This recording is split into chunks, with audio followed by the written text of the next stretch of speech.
의사진행 발언 한 번씩 각각 듣겠습니다. 먼저 유상범 의원님 발언해 주시기 바랍니다. 지금 이 사안은 주진우 의원의 신상 발언에 대해서 민주당 의원들이 집단적으로 그 소리를 지르면서 신상 발언 자체가 되질 않았습니다. 그래서 이 부분에 대해서 강력히 항의하는 과정에서 결국은 위원장께서 정회를 하셨어요.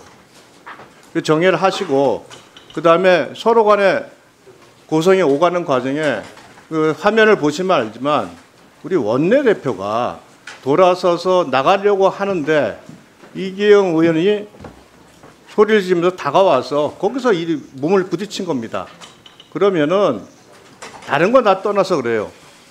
우리가 지금 선진화법을 하고 나서 적어도 상임위장 안에서 신체적 접촉이 있어서는 안 된다는 것은 우리가 다 알고 있는 상황에서 이런 일이 벌어졌습니다.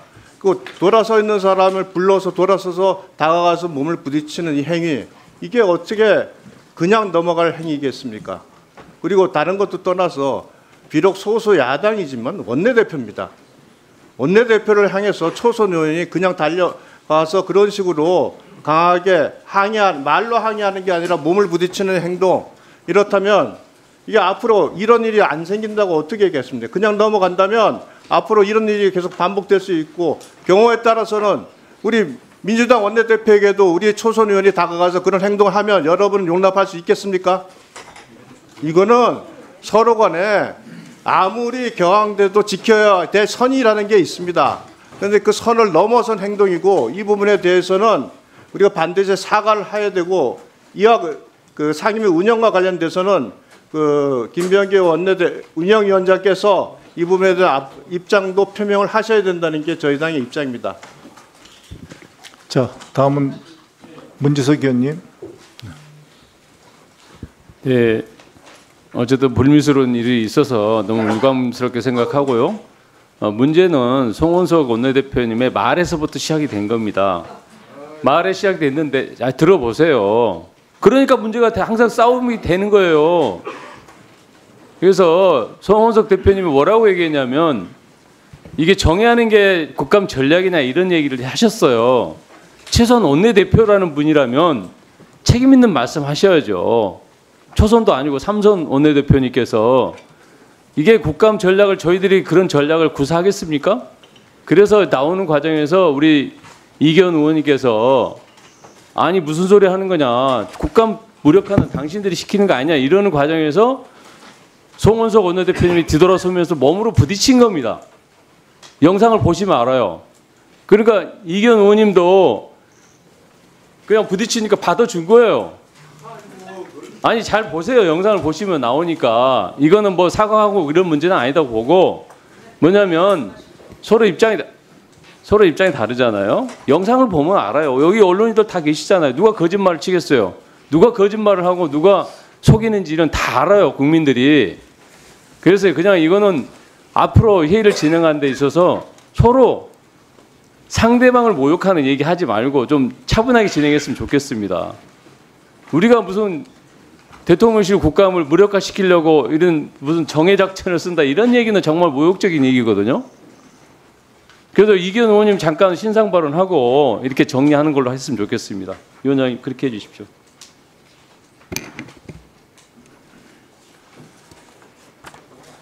제 답변을 요청했으니까 답변 드리겠습니다. 원활하게 오늘 의사 진행이 어렵다고 또 할 수 없다고 판단되면 정말 엄격하게 국회법을 적용하도록 하겠습니다. 그리고 저는 불미스러운 그 일에 대해서 그것이 진실공방으로 그렇지 않기를 바랍니다. 적어도 위원회 시간만큼은 그러지 않기를 바랍니다. 이기현 의원님의 그 발언을 듣고 회의를 갖다가 진행하도록 하겠습니다. 예, 의원입니다. 네, 갑작스럽게 뭐 한 10초 사이에 생긴 일 때문에 이렇게 시끄러울 줄 몰랐는데 경위는 좀 설명을 드려야 될 것 같습니다. 물론 저도 몇 가지 영상을 지금 금방 봤는데 영상을 보시면 다 나옵니다. 정회가 있었고요. 그 과정에 대해서 다 이해하실 거고 제가 오늘 정보위 국감이 있습니다. 그래서 정보위 경찰청에 대한 국감이 있었는데 출석하고 서면 자료를 제출할 수 있는 시간이 없었습니다. 그래서 정해 시간에 6층에 있는 정보위를 가려고 급하게 나가고 있었는데 제 앞에 송원석 의원이 가고 있었습니다.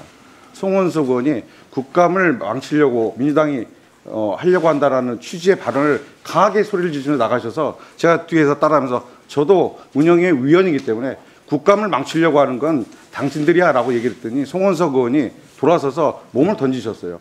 동영상을 보십시오. 그래서 저보고 폭력을 행사했다라고 주장하는 송원석 의원의 발언은 적반하장입니다. 원내대표이신 건 인정하겠습니다. 저도 하지만 운영위의 위원입니다. 같은 위원으로서 위원회 정회와 관련돼서 얘기를 할 때 정확하게 얘기하셨어야죠.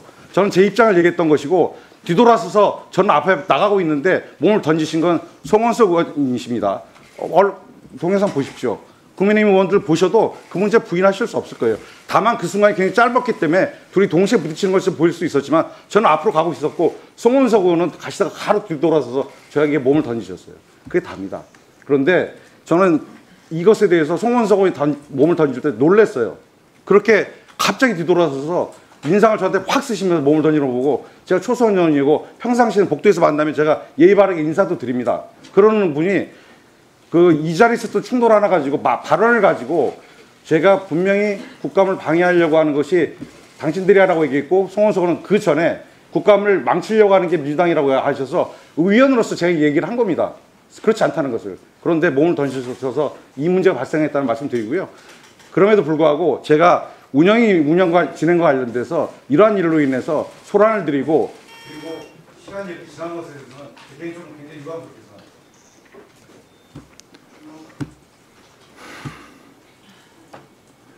자, 질의를 시작하겠습니다.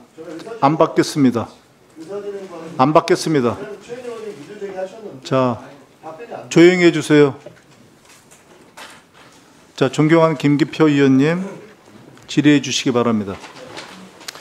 경기도 부천시을 국회의원 김기표입니다. 강훈식 실장님, 대통령실 인사 문제에 대해서 간단히 좀 확인을 좀 하겠습니다.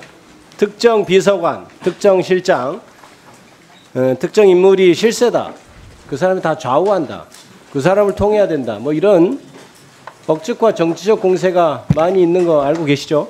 네, 알고 있습니다. 동의하십니까? 전혀 동의하기 어렵습니다.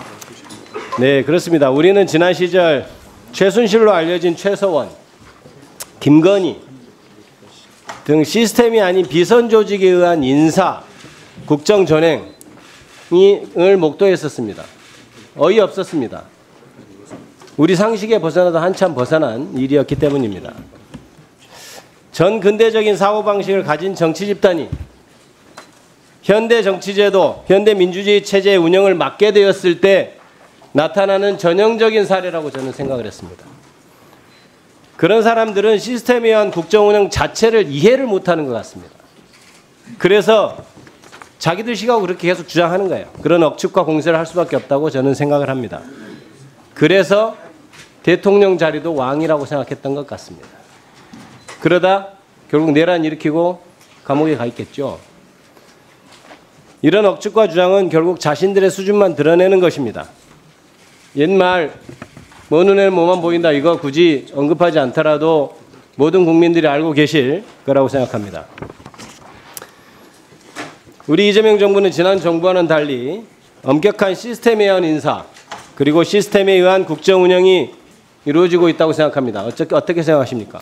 네, 제가 인사 문제에 대해서는 인사위원장으로서 모든 것을 투명하고 민주적으로 진행하고 있다고 말씀드릴 수 있습니다. 그렇습니다. 지난 7월에 무슨 특정 비서관이 통화해서 누구 사의를 표하겠다는 뭐 그런 말도 있었는데 그때 당시 적절하게 신속히 대응을 잘해줬다고 생각하고요. 방금 말씀하신 대로 비서실장님은 그동안 비서실장님이 대통령 비서실의 장이고 인사에 있어서도 인사위원회 장이다. 그 지위에 맞는 권한을 내가 행사하고 있다. 뭐 그렇게 말씀을 하셨었죠. 저는 네, 그것이 옳다고 맞다 현상을 그대로 대변하는 것이라고 생각합니다. 그러므로 이런 것에 맞지 않는 터무니없는 정치 공세, 의혹 제기에 대해서는 물론 국민 여러분이 다 압니다마는 적극적으로 대응해야 합니다. 왜냐하면 혹여 그것에 대해서 염려하는 국민들이 있을까 봐 그렇습니다. 그래서 대통령실에서는 적극적으로 그것을 대응을 해주시기 바랍니다. 그런 사례와 관련해서 어제 1심 선고가 나온 걸 제가 한번 말씀을 드릴 텐데요. 이재명 전 당대표 테러 사건 관련해서 자작극이니 뭐니 해서 허위사실 유포한 유튜브 채널 아포유 운영자 이종원 씨에 대해서 선고 난 거 알고 계십니까? 네, 언론을 통해 봤습니다. 작년과 1월, 2월 두 차례 고발한 바 있는데요. 결국 집행유예 징역 8월에 집행유예 2년 나와서 징역형 선고됐죠? 네, 그렇습니다. 이렇습니다. 그러니까 물론 공적인 자리에서 누군가를 고발하거나 이런 것이 조심스러울 수밖에 없죠. 하지만 국민들을 염려시키는, 국민들의 걱정을 끼치는 일에 대해서는 단호한 대응을 해야 된다. 그것이 공직자로서의 의무이고 자세이다 이렇게 생각합니다. 그에 대해서 어떻게 생각하신가요? 의원님, 저는 대통령실이 갖고 있는 무게와 권한에 대해서 매우 엄중하게 생각합니다. 그렇기 때문에 특히 국회도 그런 엄중함을 갖고 있을 거라고 생각합니다. 그렇기 때문에 저희가 억울하고 가짜뉴스나 가짜 정보에, 허위사실 정보에 일일이 대응하지 않고 그걸 견디고 있습니다만 도가 지나친 문제에 대해서는 다르게 생각해 보려고 요즘에 내부 토론을 하고 있다는 말씀 드립니다. 네, 그리고 실장님은 냉장고를 부탁해라고 하는 것 관련해서 여기 계시는 주모 의원이 10월 3일 페이스북에 국정자원 화재로 국민 피해가 속출할 때 대통령은 무려 2일간 회의 주제도 현장 방문도 없이 침묵했다. 잃어버린 48시간이다. 라는 주장을 게재했습니다. 명백한 허위사실이죠. 네. 대통령은 온갖 국가의 중대사를 관여하고 챙기고 결정을 해야 되는 자리죠. 그러므로 한 가지 일에만 24시간 매달려 있을 수 없다는 것은 누구라도 알고 있는 상식입니다. 그런데 예능 프로라고 하는 그 단어, 선정의 단어를 써서 마치 큰 국가의 중대사가 있는데 막 놀러 가는 듯한 그런 식으로 프레임을 씌우고, 그렇지만 사실은 그때 K푸드 관련해서 또 한 가지 우리가 국제적으로 위상을 높이고 알려야 된다는 그런 측면에서 또 대통령에서 굉장히 중요한 일정을 소화한 것 아니겠습니까? 맞죠? 어떻습니까? 맞습니다. 국정자원 화재 피해 회복도 지금 소홀함 없이 잘 대처한 것은 맞습니까? 어때요? 지금 어느 정도 회복되고 있죠? 국정자원 화재 48시간과 관련해서 일부 주장이 있었던 것에서 매우 유감스럽게 생각하고 전혀 사실이 아니라는 말씀 드릴 수 있습니다. 저희가 그 48시간 동안만이라도 대통령을 비롯해서 국무총리, 행안부 장관 모두가 그 자리에 맞게 위치해서 긴급 점검회의를 진행했고 거기에 따라서 긴급 대응 매뉴얼에 따라서 조치됐다는 보고도 아울러 드리겠습니다. 저는 그 수습이 한치 오차도 없이 잘 된 사고 수습이라고 생각을 하고 있고, 아래쪽에 아파트 침수되는 거 내가 퇴근하다 보니까 아래쪽 아파트 침수되더라 이렇게 대통령이라는 사람이 제3자화법으로 얘기하고, 뭐 내가 귀국하더라도 서울 상황이 달라질 게 뭐 있냐 라고 하던 대통령이 있던 암울한 시대가 있었습니다. 그런 자세를 가진 대통령, 국정 운영하는 사람들이 어떻게 대한민국의 안전, 대한민국 국민의 안전을 책임질 수 있었겠습니까? 저는 근본적으로 우리 정치 역사에 있어서 나타나서는 안 될 대통령, 정치 권력이 나타나서 우리가 그동안 고생했다는 생각이 듭니다. 그런데 그것과는 비교도 할 수 없을 정도로 국정 운영을 하는 그런 자세를 가진 대통령, 그리고 대통령 비서실, 그리고 우리 공직자들이 저는 있어서 든든합니다. 그래서 이전 정부와는 다른 모습을 계속해서 잘 보여주고 계시지만 재난 상황이나 이런 것에 대해서도 역시 앞으로도 어떤 재난이 일어날지 알 수 없지 않습니까? 정말 한치의 오차도 없이 잘 대처해 주시고 미연의 사고도 방지해 주시고 해달라는 말씀을 제가 부탁을 드립니다. 마지막 하고 싶은 말씀 해보시죠. 네, 의원님 말씀 명심하겠습니다. 그리고 국가의 제1 책무는 국민을 지키는 것이고 그것은 대통령실로부터 시작돼야 된다고 저희는 생각합니다. 매번 위기 상황이 벌어질 때마다 국가의 위기 컨트롤 타워가 어디냐고 물어보는 질문은 더 이상 안 할 수 있는 정부가 될 수 있도록 대통령실이 될 수 있도록 노력하겠습니다. 네, 수고하셨습니다. 다음은 존경하는 김남근 의원님 질의해 주십시오. 예, 서울 성북을 김남근 국회의원입니다. 우리 대통령실 국감에 맞게 좀 정책 질의를 좀 해보도록 하겠습니다. 네, 강원식 실장님. 네. 예, 우리 한미 관세 협상에 대해서 이제 여러 가지 평가가 있을 수 있는데, 그래도 이제 우리가 상대방이 있는 협상인데 뭐 우리가 마냥 잘했다 이렇게만 얘기할 수는 없겠지만 그래도 외국 언론의 평가들은 상당히 좀 긍정적인 것 같습니다. 뭐 일본보다는 그래도 잘 협상을 했다라는 평가도 있고, 또 힘든 과정이었지만 팽팽한 줄다리기 끝에 예상 밖의 성과를 얻었다. 뭐 이런 이제 평가도 있습니다. 또 투자 자금 조달 방식에 있어서도 미국으로부터 그래도 상당히 핵심적인 양보들을 얻어냈다. 뭐 이런 이제 평가들이 있습니다. 우리 실장님 입장에서는 이번 협상에 대해서 좀 어떻게 평가를 해보실 수 있겠습니까? 네, 좀 몇 가지로 평가해 보고 말씀을 드릴 수 있을 것 같습니다. 첫 번째는 경제의 불확실성이 제거됐다는 점입니다. 아시겠습니다만 기업은 경제의 불확실성이 있을 때 새로운 투자나 새로운 일자리를 만들어내는 것은 매우 두려워합니다. 그런 의미에서 관세 협상이 타결된 것은 기업의 불확실성이 제거되었다는 것을 보고 드릴 수 있고요. 두 번째는 다른 나라와 다르게 새로운 구조를 짜서 이번에 협상에 임했다는 것입니다. EU라든지 일본과의 사례를 비교해 보면 대한민국의 이번 협상 구조는 전혀 다른 구조로 이루어졌다라는 보고 말씀드립니다. 세 번째는 저희가 분납하는 형식으로, 분납으로 투자할 수 있는 형식으로 만들면서 외환 시장의 안정화를 깨할 수 있었다는 것이고요. 무엇보다도 이 과정에서 우리나라 기업들이 미국에 진출할 수 있는 새로운 기회와 교두보 마련이 양국 간에 협의됐다는 점도 높이 평가해 줄 수 있다고 생각합니다. 네. 마냥 방어적인 측면에서만 잘했다가 아니라 또 우리가 얻어내고 또 우리가 적극적으로 진출할 수 있는 그런 긍정적인 것도 많이 있었다라는 취지 같습니다. 좀 세부적인 거에 대해서 물어보겠습니다. 김영범 실장님. 네. 일단 이제 투자 협상과 관련해 가지고는 우리 그 외환과 관련해서는 우리가 이제 한 4,200억 정도, 4,200억 달러 정도 외환 보유가 있는데, 네. 1년에 한 150억 달러 정도를 이제 해외 투자하는 것이면은 이제 외환 보유고를 줄이지 않고 외환 시장의 불안정성 없이 할 수 있는데 200억 달러는 좀 외환 시장에 좀 영향을 줄 수 있지 않겠냐, 불안하다, 뭐 이런 이제 지적을 하는 것들도 있습니다. 이 점에 대해서는 어떻게 생각하십니까? 우리 중앙은행하고 아주 면밀하게 분석을 했고요. 의원님 말씀하신 대로 우리 외환 보유고 4,200억 불도 있고 외평기금도 운용 자산도 있습니다. 그래서 외평기금 수익률은 뭐 KIC나 이런 데 운용해서 운용 수익률이 훨씬 높고, 그래서 우리 중앙은행의 보유 자산, 그다음에 외평기금까지 포함하면 150억 불에서 200억 불 정도로 이제 우리가 부담 없이 조달할 수 있는 그 외환 시장에 충격이 없는 금액으로 저희가 중앙은행하고 아주 면밀하게 분석을 해서 대응한 그런 수치입니다. 예, 뭐 대체적으로는 잘 방어했다라는 평가인데, 그래도 또 비판하는 쪽에서는 또 비판을 계속 해야 되니까 뭐 그런 내용에 대해서 결국 수익도 나지 않는 거에도 이제 투자를 강요당하는 거 아니냐, 또 원리금도 제대로 회수하지 못하게 되는 거 아니냐, 또 이렇게 지적하는 비판도 있어요. 이 점에 대해서는 어떻게 생각하십니까? 그래서 상업적 합리성이라는 조항을 MOU 제1조에 넣습니다. 그래서 상업적 합리성의 정의가 또 뒤에 나오는데, 투자금을 회수할 현금 흐름이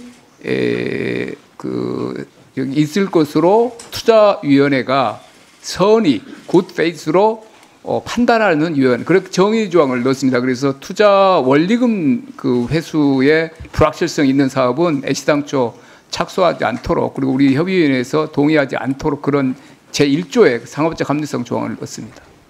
수익 배분율에 대해서도 뭐 5대5 이런 수익을 같이 나눌 수 있는 그런 명확한 규정들이 있는 것이죠. 이제 5대5는 일본 때문에 끝내 우리가 그 숫자를 바꾸지는 못했습니다만은 중간에 투자 원리금 회수 가능성이 좀 그 한국 쪽에 좀 불확실성이 있다고 판단되는 경우에는 중간에 그 비율을 조정할 수 있다, 이 문구도 포함시켰습니다. 그래서 우려되는 것들에 대해서는 좀 촘촘하게 안전장치들을 넣어가면서 시간은 걸렸지만 그렇게 협상을 한 것이죠. 네, 다중의 안전장치를 확보하려고 최대한 노력을 했습니다. 관세 협상 부분에 대해서도 좀 여러 또 이렇게 비판하려는 쪽에서는 이제 비판을 제기를 하는데, 뭐 첫 번째 중에 이제 합의문이 없는 협상이다, 이제 이런 비판을 하시는 쪽이 있는 것 같아요. 특히 야당에서 이제 그런 문제를 많이 제기하시는 것 같은데, 이게 이제 좀 전체적으로 어떻게 그 프로세스가 진행이 되는지 이유, 그 점에 대해서 한번 설명을 해주셨으면 좋을 것 같습니다. 네, 의원님, 일단 관세 협상과 관련해서는 팩트 시트가 지금 협상 진행 중이고 막바지 단계에 있습니다. 의원님들께 다 보고드리는 차원에서 말씀을 드리면, 이번에 관세 협상뿐만 아니라 안보에 관련된 여러 가지 저희 나름대로의 자평하는 성과들도 좀 있습니다. 그래서 그런 것들이 다 팩트시트에 담고 그 담아진 다음에 이제 MOU를 체결하게 되는데요. 아까 우리 김용범 실장이 보고드렸던 내용은 저희 측의 아니고 이 MOU도 협상의 과정을 좀 거쳐야 됩니다. 법적 조항, 법적인 문제가 있을 수 있기 때문에요. 그래서 그런 것들은 추후에 좀 정리되는 대로 좀 더 상세하게 보고 말씀 올릴 수 있을 것 같습니다. 그다음에 이제 대미 투자 특별법을 갖다가 이제 제정을 하려고 하고 있는데 지금 대미 투자 특별법을 이제 우리 11월 중에 우리가 발의를 하면 미국에 보고를 하고 그렇게 되면 이제 11월 1일 그 발의를 한 그 달에 있어서의 1일을 기준으로 해서 11월 1일을 기준으로 해서 이제 관세가 다시 원상 회복이 되는 거죠. 15%로. 그러니까 그 자꾸 이제 야당 측에서는 국회가 이걸 모르게 뭘 하는 거 아니냐라는 식의 이제 의혹들을 제기를 하는데 그 대미 투자법 이런 것들을 추진하는 과정 속에서 국회에 다 보고가 되고 그 과정 속에서 국회도 충분히 그 이해를 한 상태 속에서 법이 제정이 되면서 이 문제들이 다 해소될 수 있는 것이죠. 네, 의원님 아시겠습니다만 국익 앞에 여야가 전 따로 없다고 생각합니다. 대미투자 특별법을 논의할 때 여러 가지 우려 사항에 대해서 충분히 국회에서 논의해 주실 것을 오히려 이 자리를 빌어서 요청드리고 싶고요. 그리고 미국과의 통상 협상 또는 안보 협상 이 모든 과정에 대해서 국회에 저희는 보고할 의무가 있다고 생각합니다. 그런 특별법을 할 때 조항마다 국익을 우선으로 검토해 주시고 논의해 주셨으면 좋겠다는 보고 말씀드립니다. 예, 아무튼 뭐 정부에서 많이 노력을 해주셨는데 이게 국회에서도 여야가 같이 우리 국가적인 성과다. 라는 차원으로서 동결될 수 있도록 투명하게 잘 보여주시고 참여해 주시기 바랍니다. 네, 수고하셨습니다. 다음은 존경하는 곽규택 의원님 질의해 주시기 바랍니다. 정무수석님, 저쪽 발언대로 좀 나와 주시죠.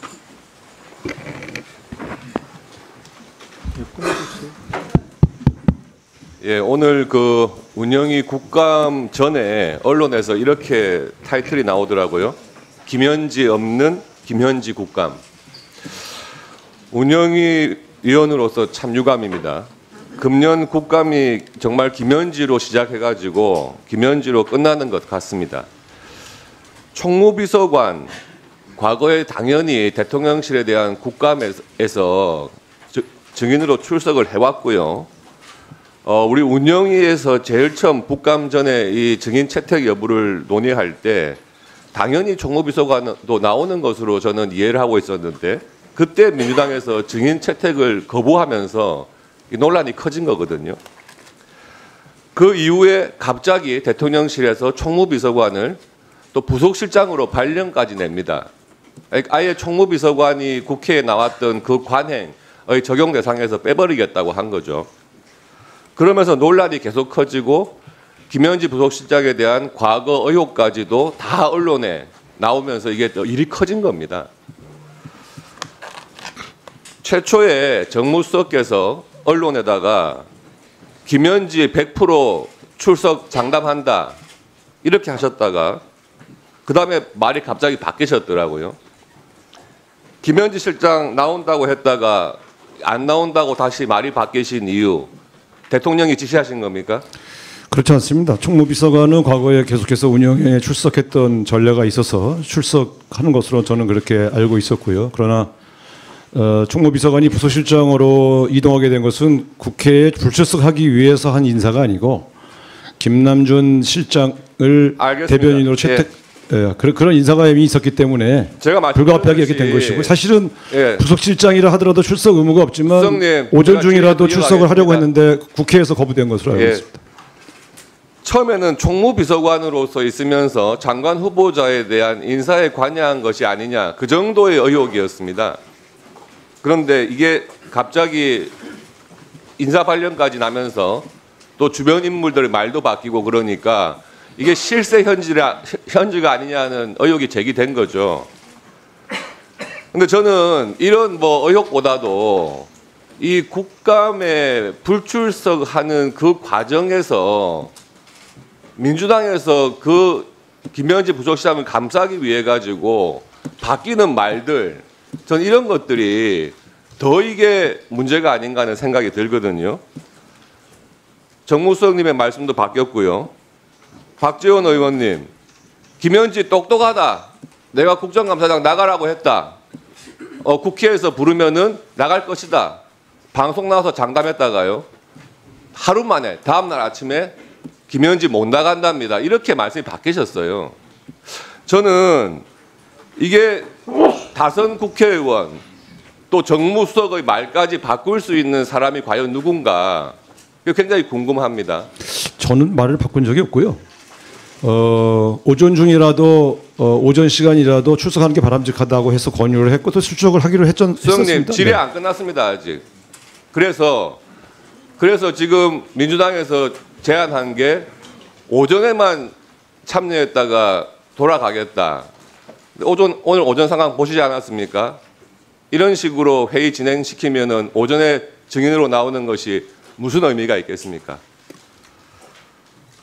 이렇게 김현지 부속실장을 감싸고 도는 것이 대통령의 뜻입니까? 아니면은 김현지 부속실장 본인의 주장입니까? 아니 이제 김현지 그 실장의 출석 여부는 실제로 인사가 그 이전부터 이미 계획되어 있었고요. 그래서 부서실장은 의무 참석 인원이 아니었기 때문에 별로 고려 대상은 아니지만 혹시 국회에서 원하면 간다는 입장은 계속 견지하고 있었습니다. 그래서 국회에서 증인 채택을 하면 반드시 출석시킨다. 그건 기본적으로 정무수석실의 일관된 입장이고요. 오전 출석은 오후에 대통령 일정이 이미 예정돼 있었기 때문에 부서실장이 수행을 해야 되는 것 때문에 양해를 말씀드린 것이고요. 과거 관행상 필수 증인이라 하더라도 불가피한 일정이 있으면 양해했던 것이 과거의 관례 아니었겠습니까? 그래서 한 3시간 정도면 여야 의원님들이 충분히 김현지 부서실장에 대한 여러 가지 제기되는 문제를 충분히 지지할 수 있다고 판단했습니다. 과거에 국회의원 하신 경험상 국정감사에서 오전만 출석하겠어 끝내겠다고 하는 게 무슨 의미인지 다 아시지 않습니까? 들어가십시오. 비서실장님께 묻겠습니다. 네. 민주당에서 최근에 대통령에 대해서 재판 중지법 추진하겠다고 이야기를 했다가 비서실장께서 나서가지고 대통령 뜻이 아니다 이렇게 정리를 시키셨어요. 그러면서 대통령을 정쟁에 끌어들이지 말라 이렇게 언급까지 하셨는데 이거 민주당이 들으라고 하신 말씀이시죠? 아닙니다. 야당도 함께 양해해 주셨으면 좋겠습니다. 여야 모두가 대통령을 정쟁에 끌어들이지 말고 민생과 경제를 살리는 데 도와주십시오. 예. 그러면서 하신 말씀이 헌법상 대통령에 대한 재판 중지는 명백하기 때문에 입법 조치까지 필요 없다. 뭐 이런 취지로 말씀하신 것 같아요. 근데 저는 이게 명분에 불과하다고 생각을 합니다. 지금 민주당에서 추진하고 있는 것 중에 이재명 대통령 구하기 여러 가지 하고 있죠. 일단 배임죄 폐지 이거 없애면은 대장동 재판 면소로 끝나겠죠. 또 공직선거법에서 행위 부분을 뺀다. 그러면 지금 유죄 취지로 파기환송된 사건 또 면소로 끝나겠죠. 그리고 대북 송금 사건 아예 공소 취소를 하려고 지금 법무부에서 빌드업 작업하고 있습니다. 이렇게 면소나 공소 취소를 해버리면 대통령 퇴임 이후에도 재판받지 않고 편하게 지낼 수 있는데 괜히 재판중지법을 해놓으면 대통령 재임기간 끝난 다음에는 재판하라는 뜻이 아니겠느냐. 그러니까 그거 하지 말고 공소 취소나 면소하라 이런 취지 아니겠습니까? 저는 이런 것을 보면은요, 산신령과 도끼 그 설화의 현대판 같아요. 낡아 빠진 쇠도끼, 예, 재판중지법 그런 거 하지 말고 그냥 바로 금도끼, 은도끼 내놔, 예, 면소하고 공소 취소해. 지금 그런 방향으로 가시려고 재판중지법 굳이 할 필요 없다 그렇게 하시는 거 아닙니까? 아닙니다. 의원님 저 답변 드릴 기회를 해주셔서 감사한데요. 제가 몇 가지 말씀 좀 올리겠습니다. 저희는 법적 판단은 법원의 몫이고 국민의 판단은 선고로 증명됐다고 생각합니다. 그리고 대통령의 재판 중지와 관련해서는 헌법 84조에 따라서 현직 대통령에 대한 형사재판은 중지된다는 게 다수헌법학자의 의견이고요. 견해이고 헌법재판소도 같은 취지로 해석을 내린 바 있습니다. 이에 따라서 운영하는 것이지 그 문제가 저희 대통령실 운영과 대통령과는 무관하다는 말씀 드립니다.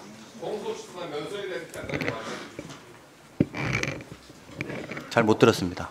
공소 취소나 면소 이런 부분까지도 말씀해 보시죠. 제가 별도 그 부분에 대해서 드릴 말씀이 별도로 없습니다. 자, 수고하셨습니다. 다음은 존경하는 김영배 의원님 질의해 주세요. 네, 김영배입니다. 우리 대통령께서 영혼을 갈아 넣었다라는 말씀을 하실 때 저도 울컥했는데요. 아마 우리 국민들께서도 굉장히 짠했을 것이다 생각이 됩니다. 대통령께서 몸이 좀 감기가 드셨다고 할 정도로 지금 아마 진짜 혼신을 다하신 것 같은데요. 너무 고생 많으셨습니다. 앞으로 후속 조치 함께 잘 해나갔으면 좋겠습니다. 우선 실장님 그 MOU 시점이 지금 언제쯤으로 예상하십니까? 지금 계속 늦어지고 있는데요. 사실은 시점은 의원님들 아시겠습니다만 상대국이 있는 문제라서 저희가 일방적으로 시점을 가름하기는 쉽지 않습니다. 그리고 이번에 관세 협상이나 특히 외교 안보와 관련된 것들이 굉장히 다부처 사안입니다. 미국의 경우에 국방부도 있겠습니다만 에너지부도 있고요. 안보의 경우에는. 그러니까 지금 이제 마지막 쟁점이 에너지부 관할 영역에서 이제 원자력 부분에 문제 조금 남아 있다 이런 게 맞습니까? 아닙니다. 제가 그걸 사실을 확인하기보다도 왜냐하면 이게 상대 미국 상황에 대한 평가이기 때문에 이 자리에서 말씀드리는 게 매우 조심스럽다는 걸 전제하고 말씀드리면 미국 안에도 여러 부처가 이 문제에 대해서 다부처 사안으로 논의하고 있기 때문에 그 사안에 대해서 저희가 일방적으로 예단해서 언제까지 된다라고 말씀드리기는 쉽지 않고 다만 대략 팩트시트 같은 경우에 이번 주를 저희들 볼 때는 넘기지 않을 거다. 그 정도로 완만한 협의가 네. 되어 있다는 보고를 드립니다. 가능하면 빨리 되면 좋겠다는 국민적 바람이 있습니다. 그러면 이게 이제 헌법 60조상 비준 대상 아니냐 이렇게 주장하시는 분들인데 거기에 대해서는 어떻게 생각하세요? 저희가 이 사항에 대해서 비준을 할 것인지 법률로서 할 것인지 이런 것들에 대한 논의들은 차제에 하더라도 어쨌든 국회에 보고하고 모든 내용이 투명하게 국회의 내용이 보고되어서 여러 의원님들께서 의견을 모아주시는 과정은 반드시 필요하다 이렇게 생각합니다. 저는 개인적으로 이게 헌법 60조에 보면 조약이나 법률을 비준하도록 되어 있거든요. 그래서 이건 조약은 아니고 정부가 이행하면 되기 때문에 특별법으로 뒷받침하면 되지 않을까라고 생각을 하고 있습니다. 동의하십니까? 국회가 결정해 주시면 따르겠습니다. 예, 같이 논의해 보시죠. 자, 이제 내란과 관련해서 하나 중요한 게 제가 발견한 게 있어서 말씀을 좀 드리려고 합니다. 윤석열 대통령은 재판에 나와가지고 계속 계엄을 한 게 경고성으로 했을 뿐이다. 그리고 국회가 해제하고 나서는 자기는 아무것도 안 했다. 이렇게 주장을 반복적으로 하고 있습니다. 그런데 지금 놀랍게도 말입니다. 11개월 이상 숨겨온 건데요. 외교부 장관 이름으로 주미대사한테 공문을 보내가지고 미국 백악관하고 트럼프 당선자 측에다가 아래의 내용을 설명해 달라라고 하면서 설명의 요지를 2장짜리를 보냈다고 하는 제보를 제가 받고 확인해 보니까 사실 같아요. 보고 받으셨습니까? 네. 이게 지금요. 제가 자료 요구를 했었기 때문에 아마 보고를 받으셨을 수도 있을 것 같은데 제가 읽어보겠습니다. 2장이에요. 한 장은 설명 요지고요. 한 장은 트럼프 측에 대한 추가 설명 요지입니다. 앞에 발씨는 외교부 장관으로 되어 있고 수씨는 주미대사로 되어 있습니다. 그 당시 조현동 주미대사가 받은 것으로 보이는데요. 이렇게 되어 있어요. 국회는 22건의 정부 관료 탄핵 소추를 발의하고 판사를 겁박하고 검사를 탄핵하여 사법 업무를 마비시키고 등등등등 쓰고요. 밑에다가 윤 대통령은 더 이상 방치할 수 없다는 신념에 따라 헌법의 테두리 내에서 정치적 시위, 폴리티컬 데몬스트레이션 한 것이고 헌법의 규정에 따라서 비상계엄 선포 및 해제의 조치를 취했다. 윤 대통령은 평소 자유민주주의에 대한 확고한 신념과 기독교적 가치관에 따라 종북 좌파 및 반미주의에 대항하고자 하는 입장을 견지하고 있다. 이렇게 백악관에 전해달라 하고요. 트럼프 측에 대한 추가 설명 요지 이렇게 되어 있는 데는 뭐라고 되어 있냐면 신정부하고도 미국의 신정부하고도 이런 입장에 기초해서 관계를 맺어 나가겠다. 윤 대통령은 국가 운영에 관한 트럼프 당선인의 철학을 지지하는 바 자유민주주의에 대한 신념과 기독교적 가치관에 입각하여 대한민국을 운영하려 노력해 왔다. 이렇게 설명해 달라고 했습니다. 그리고 답변도 왔다고 그래요. 이게 제2내란을 획책하지 않았느냐는 유력한 저는 근거라고 봅니다. 제가 듣기로 이거를 12월 4일 날 외교비서관, 그 당시에 이창면인가요? 외교비서관이 외교부에다 지시를 했는데 그 담당자가 거부하겠다. 옷 벗겠다. 나 사표 내겠다. 이렇게까지 얘기했다고 합니다. 그렇게 되니까 못 보냈잖아요. 다음 날 아마 장관한테 직접 지시한 것 같아요. 장관 이름으로 이걸 보내고 장관을 움직일 수 있는 자가 누구겠습니까? 제가 보기에 그 결제 라인을 보니까 김태효, 신원식까지 되어 있어요. 이 김태효가 지시한 것 같은데 제가 볼 때 이게 사실인 것 같습니다. 이거를 저는 민정수석실에서 즉시 조사를 하고 이 특검에 넘겨야 된다고 생각하고요. 이거 말고도 지금 제가 보니까 다른 정황인데 일단 이거에 대해서 실장님 어떤 소회를 갖고 계십니까? 일단 의원님 지금까지 여러 개의 특검이 진행되고 있어서 사실은 내란 특검이 진행되고 있어서 저희가 행정부 차원에서는 별다른 내란이나 이런 것과 관련된 것들은 찾아보지 않았었습니다. 특검에다가 전적으로 맡겨놓고 특검에 협조하는 형식으로 일단 돼 지금 있는데 앞으로는 그러면 한번 확인해 보면 좋겠는데요. 네. 민정수석실에서 감찰 기능이 있지 않습니까? 네. 이게 형법 90조에 보면요. 87조의 내란 행위를 90조에는 예비 음모 선동 선전을 할 경우는 그 죄가 같다고 되어 있습니다. 이게 명백하게 12월 4일 날 새벽에 국회가 계엄을 해제했음에도 불구하고 공문으로 대통령실과 외교부가 공문으로 이것을 그것도 미국에다가 미국 정부에 그것도 신정부까지도 보냈다는 것은 이건 명백하게 내란을 지속하겠다라고 하는 것 이외에 뭐겠습니까? 이거보다 명확한 증거는 저는 없다고 생각합니다. 그래서 해경과 최근에 수사가 또 진행이 되고 있는 게요. 여인영 방첩사령관하고 이 사전에 모의를 했다는 정황이 있고 그 중에서도 MOU를 맺었다는 제가 제보를 받았는데 아직 증거는 명확하게 제가 잡지를 못했는데 이게 제보가 명확하게 저한테 들어왔습니다. 이 문제를 포함해서 실장님 전 부처에 걸쳐서 내란 당시에 전 부처의 공무원들이 역할을 한 것에 대한 조사가 필요하다고 생각하는데 어떻게 생각하세요? 네, 동의합니다. 아까 말씀드리던 설명 마저 드리면 내란 특검이 진행되고 있고 내란 특검은 매우 중요한 핵심 사안으로만 한정되어서 지금 감찰이 이루어지고 있는 것으로 알고 있습니다. 하지만 더 많은 범위에서 더 많은 것들이 이루어졌을 가능성에 대해서 부인하기 어렵고 그 부인할 수 없는 상황에 대해서도 행정적인 절차와 책임을 확인하고 맞도록 해야 된다고 생각하고 있습니다. 그래서 곧 조만간에 그것과 관련된 별도의 조직이 필요하다면 발족하는 것도 저희가 검토하도록 하겠습니다. 네, 수고하셨습니다.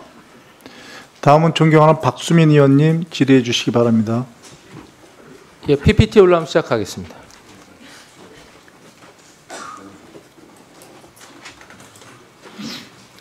예, 강훈식 실장님 그리고 네. 예, 김영범 실장님 두 분 다 번갈아 질의드리겠습니다. 두 분 다 훌륭한 공직의 경로를 걸어오셨는데 또 국정의 중요 직책 맡으신 거 기대하고 또 축하드립니다.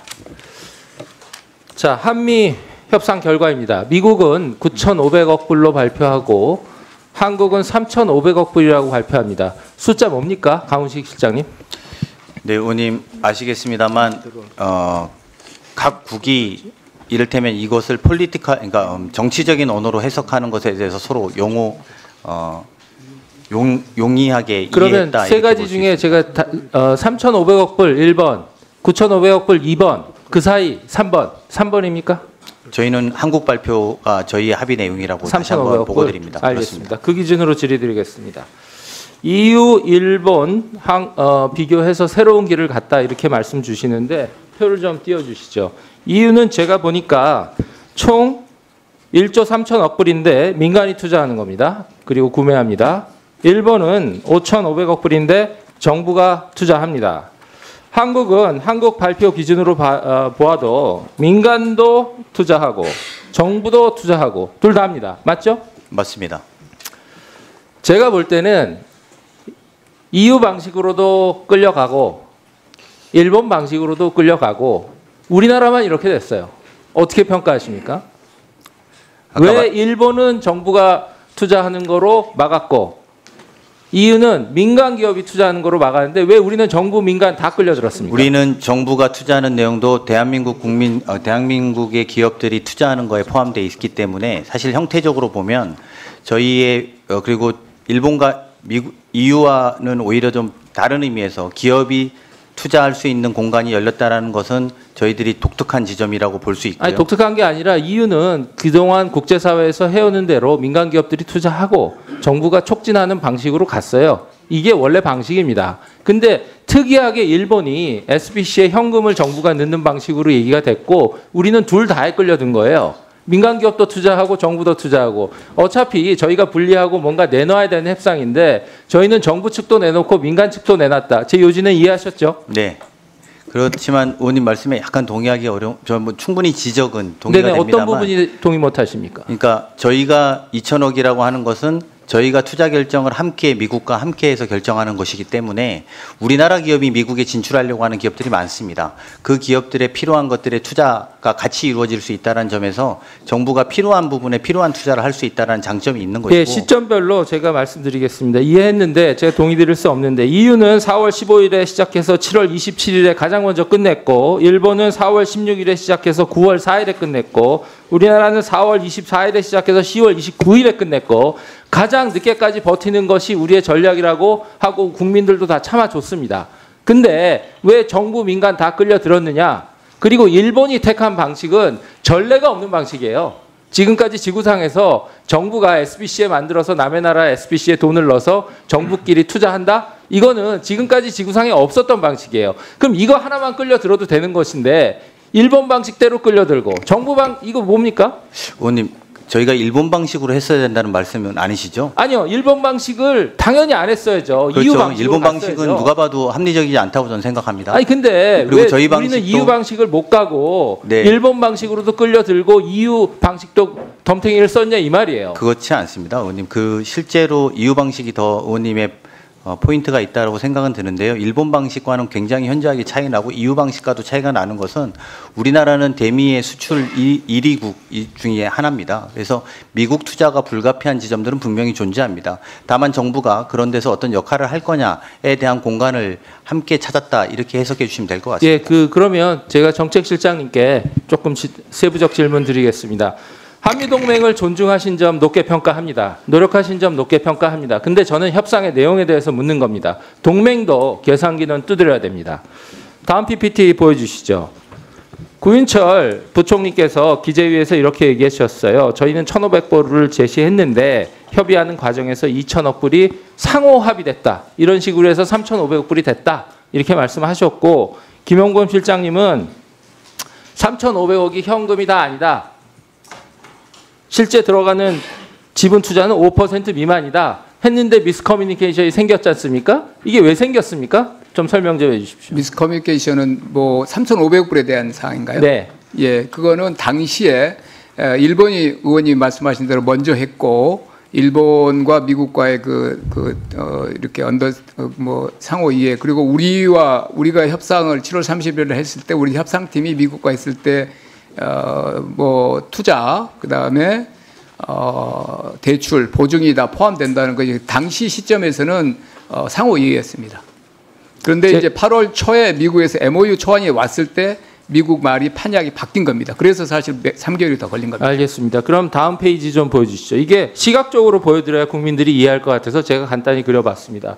김용범 실장님 발언에 따르면 민간 대출하고 보증은 민간이 나가는 거에 대한 저희가 대출과 보증이기 때문에 민간 EU 방식이라고 할 수 있어요. 그래서 김용범 실장님도 정부가 현금 투자하는 건 5% 일본 방식이죠. 이 정도 생각했고 95%는 EU 방식을 생각한 거라고요. 근데 저희가 지금 10월 29일 APEC 정상회담 위에 도달한 지점은 지금 보시듯이 100% 정부가 되는 방식이에요. 아닙니다. 2천억 불까지입니다. 그러니까 2천억 불에 예, 대해서 2천억 얘기한 불까지. 겁니다. 1,500불은 아닙니다. 네, 2천억 불은 다 정부가 내는 방식으로 저희가 끌려간 그렇지만 거예요. 거기도 연간 한도 200억 불이 있습니다. 그러니까 2천억 그 부분은 불은 그냥 외환시장을 고려해서 제가 잘하셨다고 생각하는데 제가 지적되는 오늘 문제점을 지적드리는 감사 자리니까 네. 지금 3,500억 불의 내역을 소상히 상의하지 않고 3,500억 불이라는 숫자를 덜렁 합의하면서 협상이 끌려갔다고 보는 겁니다. 저는. 이 지점 어떻게 평가하시겠습니까? 그러니까 이제 7월 31일 시점 그리고 네. 그 전에 말씀하신 대로 4월 24일이지만 사실은 실질 협상은 새로운 이제 팀들이 제가 가는 시간 드릴 7월부터 테니까요. 잠시만요. 예. 트럼프 대통령이 말 바꾸는 건 그럴 수 있어요. 원래 예. 협상하는 사람이니까. 근데 저희가 끌려가면 안 되는 거고 시간을 길게 가졌다는 게 당시 대통령실 전략인데 예. 시간을 더 갔지 왜 이렇게 다 끌려갔냐는 겁니다. 7월 31일 날 시점에서는 말씀하신 대로 앞선 나간 우리에게는 일본 모델을 미국이 이제 그 일종의 이제 그 우리 쪽에 이제 권유를 한 거고 그 시점에서는 일본의 그 투자와 보증 그다음 대출 그 정도 오면은 우리 3,500불이 대출과 보증이 주가 되면은 감당할 수 있다고 저희가 생각한 겁니다. 그리고 8월 초에 미국의 입장이 바뀐 거고 그래서 3개월 동안 협상을 더 한 겁니다. 협상의 배착이 어디에 있냐 하면 일본 방식은 지구상에 존재하지 않는 미국한테 가장 환상적인 방식이에요. 그러니까 일본 방식 자체에 발을 안 담궜어야 되는 겁니다. 그리고 99.9999% 전 세계 모든 투자 협상은 EU 방식으로 합니다. 근데 일본만 그달리 잘못된 방식을 걸어갔는데 저희가 그 뒤를 그대로 밟은 거예요. 왜 EU 방식을 견제하지 않았습니까? 네, 제가 답변 드려도 괜찮으면 말씀드리겠습니다. 저는 먼저 김수민 의원님 말씀 지적에 일부 동의하는 지점도 있습니다. 아까 저희가 기자들한테도 말씀드린 적이 있었는데 저희 실무자들은 성공했다고 생각하는 반면에 대통령께서는 불만족스러워 하신다라는 부분이 바로 그런 대목이기도 합니다. 실제로도 이게 상대국과 협상하는데 더 시간을 끌면서 더 유리한 고지를 확보해야 되는 것 아니냐라는 지점이 있었는데 저희가 이 협상을 시작한 이후로 외환 상황들이 점점 안 좋아지고 있었고 경제적 불확실성이 커지고 있었던 점들도 현실적으로 저희들의 제약이 됐던 것도 인정해야 될 것 같고요. 두 번째는 자동차와 관련해서 자동차가 계속 사실 우리의 자동차 경쟁은 일본인데 일본과의 이 격차가 계속 벌어지면서 부담됐던 것도 현재 산업계의 목소리도 현실적으로 반영되었다는 말씀드립니다. 그리고 아울러서 의원님께서 말씀해 준 것처럼 전략이 그렇다면 더 시간을 같이 그러지 않느냐 이렇게 말씀 주셨는데요. 저희도 그렇게 생각합니다. 그래서 국회에서 충분히 논의하시고 특별법을 통과시킬 때 이런 논의들이 충분히 되어서 국익 중심으로 마지막 마무리를 함께 해주셨으면 좋겠습니다. 저랑 짧게 토론을 해도 EU 방식으로 저희가 가지 않고 일본 방식의 잘못된 길을 걸은 것에 대해서 불만이 있으신 건데 시간을 더 끌었어야 되는데 에이펙 때 그것이 나왔다는 결과를 나왔다는 것 같고 너무 자화자찬하시면 안 되죠. 저희가 자화자찬보다도요 오히려 반대로 저는 이런 것도 있습니다. 의원님한테 좀 말씀드리면 이 협상국마다 파트너들이 좀 다릅니다. 저희의 파트너는 러트닉 상무장관이었습니다. 중국은 베센트 재무장관이 맡고 있습니다. 러트닉 상무장관은 일본과 한국을 같이 딜을 보고 있었습니다. 그런 측면에서 이미 미국이 갖고 있는 가이드라인 안쪽에서는 한국과 일본이 함께 토론해야 되는 것이었고 그런 부분에 있어서는 일정 정도 한계를 저희가 극복하려고 최대한 노력했다는 것이고 국민들의 부담들이나 우리 산업계의 부담이 가장 중요한 관건인데 그런 면에서 이 협상은 성공적이었다고 하는 실무자들의 의견들도 참고해 주시기 바랍니다. 자, 수고하셨습니다. 네, 마무리해 주시죠. 일본 같은 경우는 통상이나 금융에서 저희가 선진 모델로 따지지 않습니다. 전 세계적으로. 금융의 강국이나 의원님 제가 일본 이야기를 계속 하긴 좀 그렇습니다. 저희 대통령실이 일본에 대한 평가는 의원님은 하실 수 있는데 저희는 하기 마무리해 주십시오. 네. 그런 부분에 대해서 앞으로 국회 기준 과정 철저히 거쳐셔야 되고 그 과정에서 저희가 꼼꼼히 보겠습니다. 국민들에 대한 과도한 이게 한두 푼이 아니기 때문에 동의하시죠? 자, 수고하셨습니다. 네. 그 부분에 대해서는 너무 자화자찬 안 하셨으면 좋겠습니다. 자, 오전 마지막 질의 존경한 김준혁 의원님 질의해 주시겠습니다. 예, 김준혁입니다. 제가 그 질의를 김건희 씨의 왕비놀이에 대한 질문을 좀 준비했는데 그 전에 미리 좀 말씀 좀 드릴 게 있습니다. 제가 이번 관세 협상하기 전에 미국에 가서 텍사스에 가서 로스페로 주니어 미국 상공회의소 회장을 직접 만나고 왔습니다. 로스페로 주니어가 러트닉 상무장관을 움직일 수 있는 매우 중요한 인물이었고요. 그때 나눴던 대화는 한국의 경제력이 기업들이 미국에 와서 투자해 주기를 너무나 간절하게 희망했습니다. 그런 과정에서 3,500억 달러를 직접 투자하는 것보다 일부 투자와 그리고 기업의 투자가 바로 한미 동시 발전을 위하는데 가장 중요한 것이라고 했습니다. 특히나 미국도 AI 시대를 원하고 있기 때문에 그래서 많은 전력이 필요했고 그 전력을 만들 수 있는 최고의 나라는 역시 대한민국이었기 때문에 대한민국의 어떤 원전 기술을 적용하고 조선업을 보강하고 여기에 더 나아가서 뷰티 산업까지 간절하게 원하던 내용을 같이 협의를 하고 왔었습니다.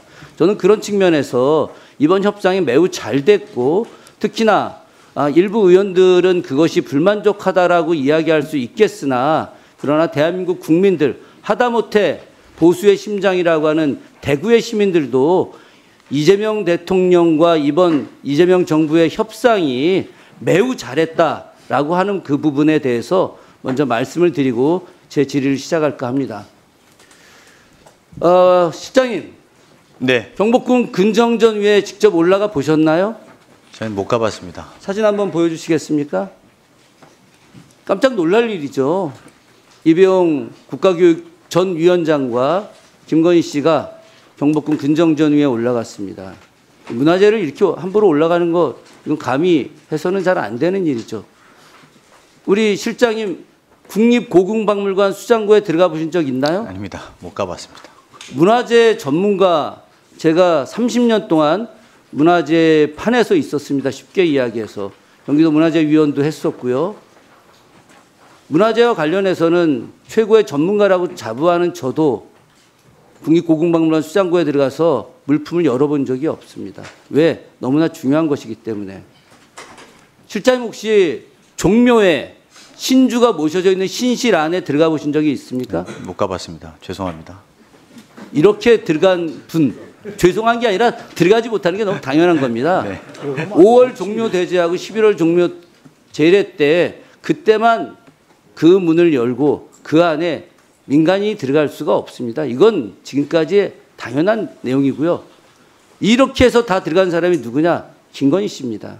그래서 하다못해 고종황제 후손이었던 이준 의친왕 기념사업회 이사장이 개탄하고 분노하고 김건희 씨의 사과를 요구했습니다.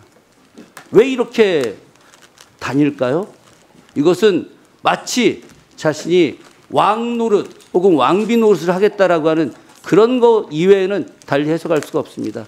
정말 놀라운 것은 며칠 전 국감 때 양문석 의원의 질의로다가 김건희 씨가 창덕궁 인정전 어좌, 경복궁 근정전 어좌 여기에 직접 올라가 앉았다는 이야기, 이게 감히 상상이나 가는 이야기입니까? 그런데 더 놀라운 이야기가 있습니다. 어떤 놀라운 이야기냐? 2013년 5월에 건청궁 3월 5일 날 경복궁 건청궁에 갔다 온 일이 있습니다. 바로 윤석열 전 대통령과 김건희 씨가 같이 갔었죠.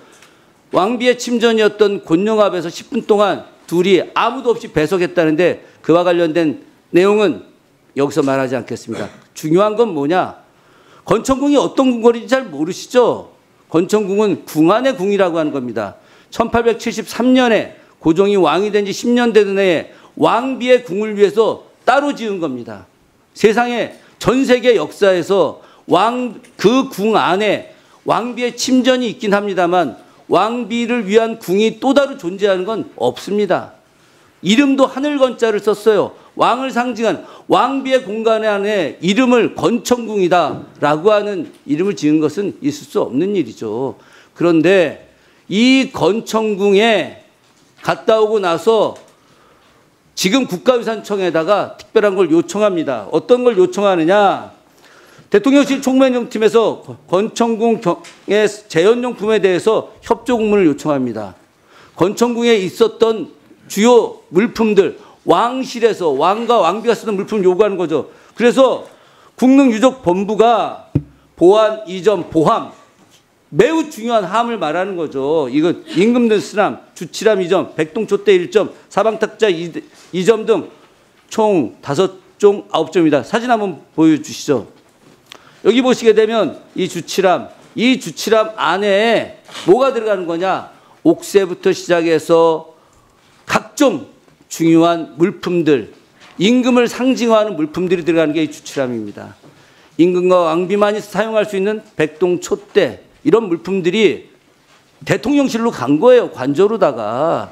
그런데 이 물품들이 그냥 복제품이 아니라 실제로다가 이 물품들을 다 전시할 수가 없어서 진본을 다 전시할 수 없어서 진본과 똑같이 해서 만들어서 국민들에게 보여주기 위한 건데 이것을 김건희 씨가 사적으로 대통령실을 갖고 갔다는 겁니다. 보고 받으셨나요? 별도로 보고받지 않고 언론을 통해서 들은 것도 있고 이렇습니다. 내용. 아니 이와 관련된 자료 기록들이 지금 현재 대통령실에 남아있지 않습니까? 의원님 대통령실의 자료와 관련해서 별도로 또 이 질의가 끝나면 말씀 올리겠습니다. 예, 저는 도저히 납득이 안 갑니다. 본인이 지금 21세기 대한민국 사회에서 왕비 노릇을 하려고 하는 건지 경복궁 아니 왕 노릇을 하려고 하는 건지 인정전 어제에 들어가고 하다못해 임금이 쓰는 물품을 가져다가 관저에서 사용했다라고 하는 것, 국민들을 위해서 만든 물품들을 자기를 위해 썼다라고 하는 것, 이게 있을 수 있는 일이냐? 이와 관련해서 자세하게 조사해서 저희 의원실로 제출해 주시기 바라겠습니다. 네, 의원님 말씀대로 하겠습니다. 김건희 씨가 이렇게 국가의 수장부라든지 또는 주요 문화재에 함부로 들어가서 국민들의 영린을 건드린 사태에 대해서 발본색원하고 내용들을 다 확인해서 저희가 보고를 드리겠습니다. 다만 여기 여야 의원님들에게 말씀드리고 싶은 것은 아까 제가 인사말에서 보고 드린 것처럼 저희가 대통령실에 왔을 때 이미 많은 기록들을 삭제한 상태였다는 것입니다. 저희도 국민들에게 지난 정부의 문제점들에 대해서 또 저희 정부의 문제점에 대해서 지적받을 건 받겠지만 지난 정부의 문제점에 대해서 낱낱이 밝히고 싶은 것들이 한두 가지가 아닙니다만 그 모두를 없애버렸던 지점들에 대해서도 미리 양해 말씀을 올립니다. 네.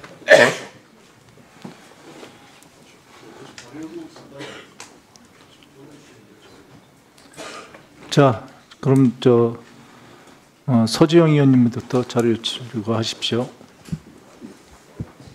네, 아까 여당 의원님 질의 과정에서 48시간 의혹 제기에 대해서 실장님께서 굉장히 유감을 표명하시면서 대통령과 총리, 장관 등 각자의 자리에서 긴급 대응 매뉴얼에 따라 각자 조치를 했다라고 말씀하셨습니다.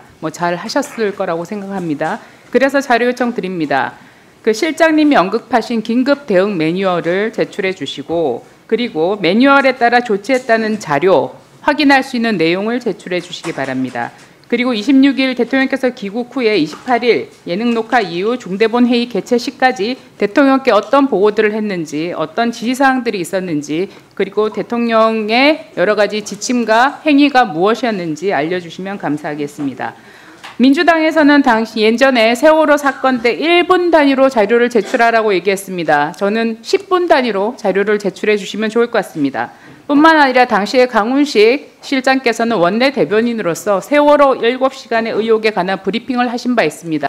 본인이 하셨던 기준에 따라서 제출해 주실 거라고 오후까지 제출해 주시면 감사하겠습니다. 네, 다음은 전영기 의원님 자료 제출 요구하십시오. 네, 경호처의 자료 제출 요구하라 하겠습니다. 김성훈 전 경호청 차장 징계 관련 내용들을 저희 의원실에서 요청을 했는데요. 자료가 2025년 7월 15일 개최된 고등징계위원회 심의 의결로 파면 첨부를 받았는데 이것은 시행령상 공정성을 보장하기 위하여 공개가 제한돼서 제출을 못한다 이렇게 답변이 왔어요. 그러나 그 내용으로 제출을 거부할 수는 없습니다. 그렇기 때문에 제 질의 전까지 자료 제출해 주실 것을 요청드리겠습니다. 예, 수고하셨습니다. 오전